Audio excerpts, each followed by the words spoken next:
ದ್ವಿತೀಯ PUCಯಲ್ಲಿ ಭೂಗೋಳಶಾಸ್ತ್ರವನ್ನು ಓದುತ್ತಿರುವ ವಿದ್ಯಾರ್ಥಿಗಳಿಗೆ ಸ್ವಾಗತ. ಈಗ ಸಂಭವನೀಯ ಪ್ರಶ್ನೆ ಪತ್ರಿಕೆ 1 ನಿಮ್ಮ ಪೂರ್ವಸಿದ್ಧತಾ ಪರೀಕ್ಷೆಗೆ ನೋಡಿದೆವು. ಈಗ ಸಂಭವನೀಯ ಪ್ರಶ್ನೆ ಪತ್ರಿಕೆ 2 ನೋಡೋಣ. ನೋಡಿ, ಇವು ನಿಮಗೆ ತುಂಬ ಹೆಲ್ಪ್ ಆಗ್ತವೆ ಅಂತ ಅಂದ್ಕೊಂಡಿದ್ದೀನಿ. ಕಮೆಂಟ್ನಲ್ಲಿ ತಿಳಿಸಿ. ಪ್ರಪಂಚದಲ್ಲಿ ಅಧಿಕ ಜನನ ಪ್ರಮಾಣ ಹೊಂದಿದ ರಾಷ್ಟ್ರ. ನೋಡಿ, ನೈಜರ್ ಅಧಿಕ ಜನನ ಪ್ರಮಾಣ ಹೊಂದಿದಂಥ ರಾಷ್ಟ್ರ.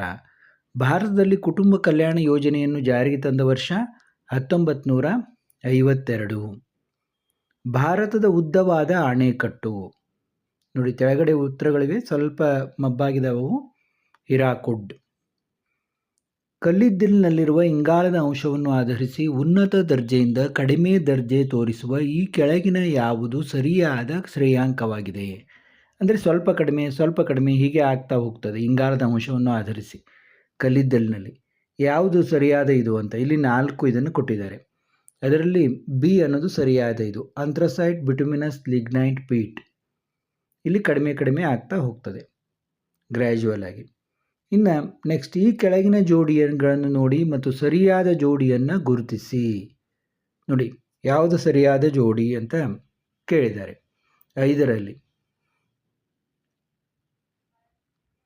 5ರಲ್ಲಿ ಉತ್ತರ ಸಿ, 1 ಮತ್ತು 2 ಮಾತ್ರ.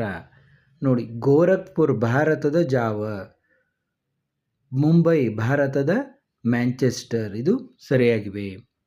ಆದ ಕಾರಣ ಸಿ ಸರಿಯಾದ ಉತ್ತರ.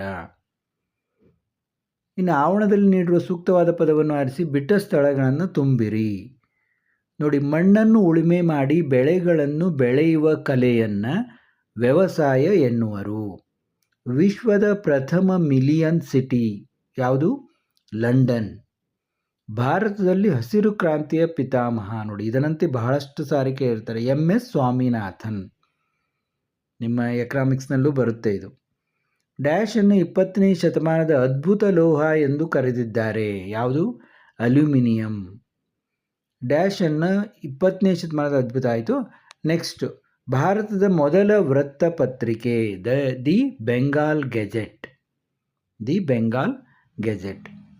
ನಂತರ ನೋಡಿ, ಕೆಳಗಿನವುಗಳನ್ನು ಹೊಂದಿಸಿ ಬರೆಯಿರಿ. ನೋಡಿ, ಈಗ ಏನು ಬ್ಲೂ ಪ್ರಿಂಟ್ನಲ್ಲಿ 11ನೇ ಪ್ರಶ್ನೆ ಅಂಕದಲ್ಲೇ ಇವನ್ನೆಲ್ಲ ಮುಗಿಸಿರ್ತಾರೆ. ಇಲ್ಲಿ ಸಪ್ರೇಟಾಗಿ ಅಂಕಿಗಳನ್ನು ಕೊಟ್ಟಿರೋದ್ರಿಂದ ಸ್ವಲ್ಪ ಪ್ರಶ್ನೆ ಪತ್ರಿಕೆಯಲ್ಲಿ ನಿಮಗೆ ಹೆಚ್ಚು ಪ್ರಶ್ನೆಗಳಿದ್ದಂಗೆ ಕಾಣ್ತದೆ, ಆದರೆ ಅಷ್ಟೇ ಪ್ರಶ್ನೆಗಳು ಇವೆ ಈ ಒಂದು ಸಂಭವನೀಯ ಇದರಲ್ಲಿ ನಾನು ಮಾಡ್ತಾ ಇರೋದು. ಸೆಮಾಂಗ್ ಮಲೇಷಿಯಾ. ಟ್ರಾನ್ಸ್ ಸೈಬೀರಿಯನ್ ರೈಲ್ವೆ ರಷ್ಯಾ. ನವದೆಹಲಿ ಆಡಳಿತ ನಗರ. ಪರಮಾಣು ವಿದ್ಯುತ್ ಕೇಂದ್ರ ತಾರಾಪುರ್.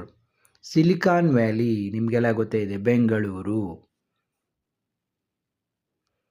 ಇನ್ನು ಈ ಕೆಳಗಿನ ಪ್ರಶ್ನೆಗಳಿಗೆ ಒಂದು ಪದ ಅಥವಾ ಒಂದು ವಾಕ್ಯದಲ್ಲಿ ಉತ್ತರಿಸಿ.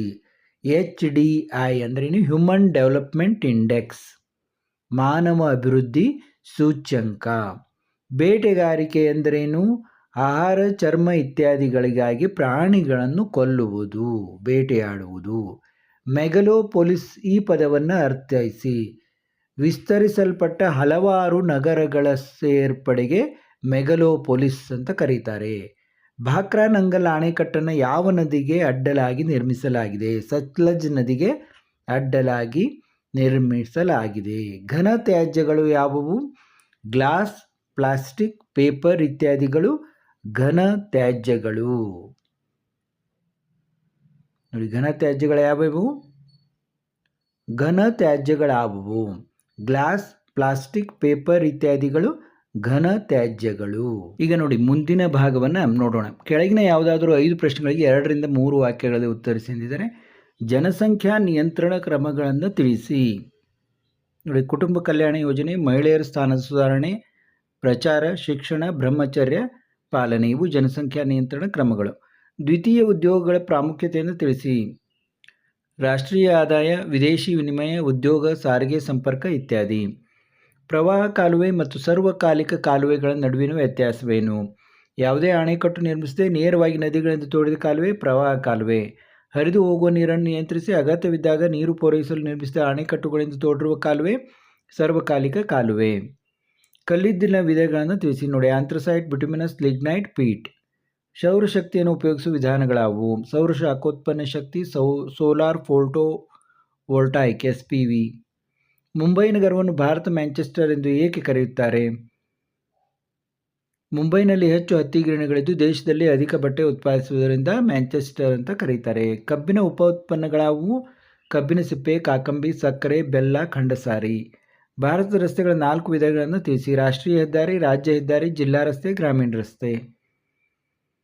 ಇನ್ನು ಕೆಳಗಿನ ಯಾವುದಾದ್ರೂ 7 ಪ್ರಶ್ನೆಗಳಿಗೆ 20 ರಿಂದ 25 ವಾಕ್ಯಗಳಲ್ಲಿ ಉತ್ತರಿಸಿ ಎಂದಿದ್ದಾರೆ. ನೋಡಿ, 29ನೇದ್ದು, ಮಾನವ ಭೂಗೋಳಶಾಸ್ತ್ರದ ಶಾಖೆಗಳ ಬಗ್ಗೆ ವಿವರಿಸಿ. ನೋಡಿ, ಆರ್ಥಿಕ ಭೂಗೋಳಶಾಸ್ತ್ರ, ರಾಜಕೀಯ, ನಗರ ಭೂಗೋಳಶಾಸ್ತ್ರ, ಸಾಂಸ್ಕೃತಿಕ ಮತ್ತು ಸಾಮಾಜಿಕ ಭೂಗೋಳಶಾಸ್ತ್ರ, ಜನಸಂಖ್ಯಾ ಭೂಗೋಳಶಾಸ್ತ್ರ, ವಸತಿ ಭೂಗೋಳಶಾಸ್ತ್ರ. ಇವುಗಳ ಬಗ್ಗೆ ಎಲ್ಲ ನೀವು ಸ್ವಲ್ಪ ಬರೀಬೇಕು. ಇಷ್ಟ ಒಂದು 6 ಭಾಗಗಳ ಬಗ್ಗೆ. ಇನ್ನು ಜನಸಂಖ್ಯಾ ಆವರ್ತದ ಹಂತಗಳನ್ನು ವಿವರಿಸಿ. ನೋಡಿ, 5 ಹಂತಗಳನ್ನು ಹೊಂದಿದೆ. ಸ್ಥಿರ ಜನಸಂಖ್ಯಾ ಹಂತ, ಜನಸಂಖ್ಯೆ ವೃದ್ಧಿ ಆರಂಭದ ಹಂತ, ವಿಸ್ತಾರಗೊಳ್ಳುತ್ತಿರುವ ಅಂತಿಮ ಹಂತ, ಕಡಿಮೆ ಸ್ಥಿರತೆ ಹಂತ, ಇಳಿಕೆಯ ಹಂತ. ಈ 5 ಹಂತಗಳ ಬಗ್ಗೆ ನೀವು ಬರೀಬೇಕು. ವಿಶ್ವದ ರೈಲು ಸಾರಿಗೆ ಹಂಚಿಕೆಯ ಬಗ್ಗೆ ಬರೆಯಿರಿ. ನೋಡಿ, 31ನೇ ಪ್ರಶ್ನೆ, ವಿಶ್ವದ ರೈಲು ಸಾರಿಗೆ ಹಂತಗಳ ಬಗ್ಗೆ ಹಂಚಿಕೆಯ ಬಗ್ಗೆ ಬರೆಯಿರಿ. ನೋಡಿ, ಯುರೋಪ್, ರಷ್ಯಾ, ಉತ್ತರ ಅಮೆರಿಕ, ಏಷ್ಯಾ, ಆಸ್ಟ್ರೇಲಿಯಾ, ಆಫ್ರಿಕಾ, ಅಲ್ಲೆಲ್ಲ ಯಾವ ರೀತಿ ಅನ್ನೋದನ್ನು ಬರೀಬೇಕು. ಇನ್ನು ವಲಸೆಯ ವಿಧಗಳನ್ನು ವಿವರಿಸಿ. ಒಂದು ಸ್ಥಳದಿಂದ ಮತ್ತೊಂದು ಸ್ಥಳಕ್ಕೆ ಹೋಗಿ ಜನರು ನೆಲೆಸುವುದನ್ನೇ ವಲಸೆ ಅಂತೀವಿ. ವಲಸೆನೇನು? ಆಂತರಿಕ ವಲಸೆ, ಅಂತಾರಾಷ್ಟ್ರೀಯ ವಲಸೆ, ಅವುಗಳನ್ನು ವಿವರಿಸಬೇಕು. ಇಲ್ಲಿ ನೋಡಿ, ಮೇನ್ ಪಾಯಿಂಟ್ಸ್ ಎಲ್ಲವನ್ನು ಇಲ್ಲಿ ನೀಡಲಾಗಿದೆ. ಭಾರತದಲ್ಲಿ ಮಾನವ ಅಭಿವೃದ್ಧಿ ಸೂಚ್ಯಂಕದ ಮೇಲೆ ಪ್ರಭಾವ ಬೀರುವ ಅಂಶಗಳು ಯಾವುವು? ನೋಡಿ, ಜನನ ಮತ್ತು ಮರಣ ಪ್ರಮಾಣ, ನಿರೀಕ್ಷಿತ ಜೀವಿತಾವಧಿ ಹೆಚ್ಚುತ್ತಿದೆ.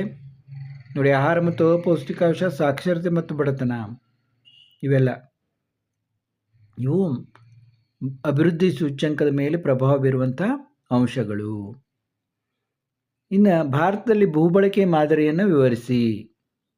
ನೋಡಿ, ಭೂಬಳಕೆ ಮಾದರಿ: ಅರಣ್ಯ ಪ್ರದೇಶ, ವ್ಯವಸಾಯಕ್ಕೆ ದೊರೆಯದ ಭೂಮಿ, ಬಳಕೆಯಾಗದ ಕೃಷಿಯೋಗ್ಯ ಭೂಮಿ, ಬೀಡು ಭೂಮಿ, ನಿವ್ವಳ ಬಿತ್ತನೆ ಪ್ರದೇಶ, ಹೀಗೆ 5 ಇದರಾಗಿ ವಿಂಗಡಿಸಲಾಗಿದೆ. ಭಾರತದಲ್ಲಿ ವ್ಯವಸಾಯದ ಮಹತ್ವವನ್ನು ಕುರಿತು ಟಿಪ್ಪಣಿ ಬರೆಯಿರಿ. ನೋಡಿ, ಕೃಷಿ ಪ್ರಧಾನ ರಾಷ್ಟ್ರ, ಪ್ರಾಥಮಿಕ ಆರ್ಥಿಕ ಚಟುವಟಿಕೆ ಕೃಷಿ ಇದೆ. ಇಲ್ಲಿ ಏನೇನು ಮಾಡ್ತೀವಿ ಅನ್ನೋದನ್ನು ಇಲ್ಲಿ ಬರೀಬೇಕು. ಕಾಫಿ ಸಾಗುವಳಿಗೆ ಅವಶ್ಯಕವಾದ ಭೌಗೋಳಿಕ ಅಂಶಗಳನ್ನು ವಿವರಿಸಿ. ನೋಡಿ, 36ನೇ ಪ್ರಶ್ನೆ, ಭಾರತ 2ನೇ ಪಾನೀಯ ಬೆಳೆ. ನೋಡಿ, ಇಲ್ಲಿ 10 ಪಾಯಿಂಟ್ಸ್ಗಳನ್ನು ನೀಡಲಾಗಿದೆ ಭೌಗೋಳಿಕ ಅಂಶಗಳಲ್ಲಿ. ಅವುಗಳನ್ನೆಲ್ಲ ನೀವು ನೋಡಿ 1, 2, 3, 4 ಈ ರೀತಿ 10 ಪಾಯಿಂಟ್ಗಳನ್ನು ಇದನ್ನು ಮಾಡಲಾಗಿದೆ. ಇನ್ನು ಭಾರತದ ಪರಮಾಣು ಶಕ್ತಿಗಳನ್ನು ಕುರಿತು ವಿವರಿಸಿ. ನೋಡಿ, ಪರಮಾಣು ಶಕ್ತಿ ಏನೇನು ಅನ್ನೋದನ್ನೆಲ್ಲ ಇಲ್ಲಿ ಬರೆಯಲಾಗಿದೆ, ಅವುಗಳನ್ನು ನೋಡ್ಕೊಳ್ಳಿ. ಕೈಗಾರಿಕಾ ಪ್ರದೇಶ ಎಂದರೇನು? ಹುಗ್ಲಿ, ಕೋಲ್ಕತ್ತಾ ಕೈಗಾರಿಕಾ ಪ್ರದೇಶದ ಅನುಕೂಲತೆಯನ್ನು ಕುರಿತು ಬರೆಯಿರಿ. ನೋಡಿ, 38ನೇ ಪ್ರಶ್ನೆಯಲ್ಲಿ ಏನೇನು ಅನುಕೂಲತೆ ಇದೆ ಅನ್ನೋದು. ಭಾರತದ ಪಶ್ಚಿಮ ಕರಾವಳಿಯಲ್ಲಿರುವ ಮುಂಬೈ ಮತ್ತು ಮಂಗಳೂರು ಬಂದರುಗಳನ್ನು ವಿವರಿಸಿ. ನೋಡಿ, ನವಮಂಗಳೂರು ಬಂದರು ಮತ್ತು ಮುಂಬೈ ಬಂದರು. ಮುಂಬೈ ಬಂದರದ್ದು ಏನು ಮೇನ್ ಪಾಯಿಂಟ್ಸ್ ಇದ್ದಾವೆ, ನವಮಂಗಳೂರು ಬಂದರದ್ದು ಏನು ಮೇನ್ ಪಾಯಿಂಟ್ಸು ಅನ್ನೋದು ಇದೆ. ಇನ್ನು ಕೊಳೆಗೇರಿಗಳಲ್ಲಿ ವಾಸಿಸುವ ಜನರ ಸಮಸ್ಯೆಗಳನ್ನು ಕುರಿತು ಬರೆಯಿರಿ. ನೋಡಿ, ಕೊಳೆಗೇರಿಯಲ್ಲಿ ವಾಸಿಸುವ ಜನರ ಸಮಸ್ಯೆಗಳನ್ನು ಕುರಿತು ಬರೆಯಿರಿ.